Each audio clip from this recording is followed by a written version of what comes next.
দর্শক, রাজধানীর ফিলিং স্টেশনগুলোর জ্বালানি পরিস্থিতি জানাতে যুক্ত হচ্ছেন সহকর্মী নিয়াজ মোর্শেদ। যুক্ত হচ্ছি নিয়াজ, পাম্পে জ্বালানি সংকট আছে কিনা এবং কি বলছেন চালকরা বিষয়ে জানাবেন।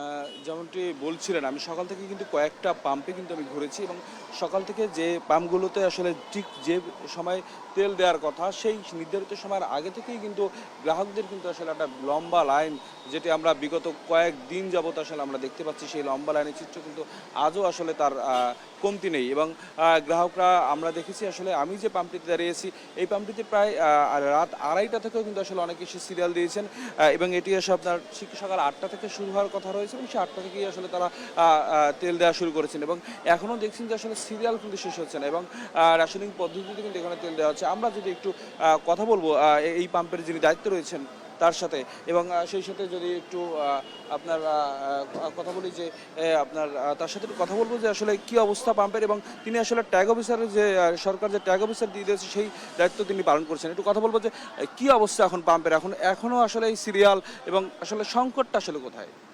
আসলে আমাদের এখানে সারা বছরই সিরিয়াল থাকে, বাইকের এবং প্রাইভেট কারের সিরিয়ালটা সারা বছরই থাকে।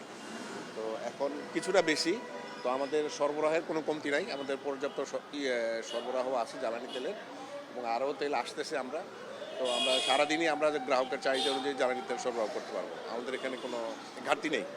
আমরা গ্রাহকদের মধ্যে আসলে একটা অস্থিরতা দেখতে পাচ্ছি, তারা আসলে তেল নেওয়ার যে একটা প্রবণতা, অতিরিক্ত তেল নেওয়ার বাইরে এই প্রবণতা আসলে কিভাবে কাটানো যায়?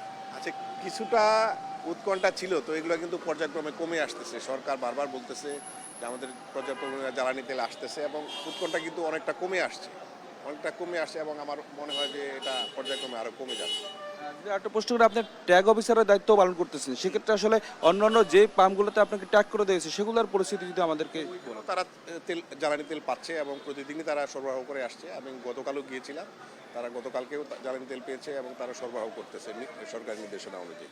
ধন্যবাদ। যেমনটি আসলে তার মুখ থেকে শুনছিলেন, এই ছিল আসলে সার্বিক পরিস্থিতি, এই ছিল আমার কাছে সর্বশেষ তথ্য।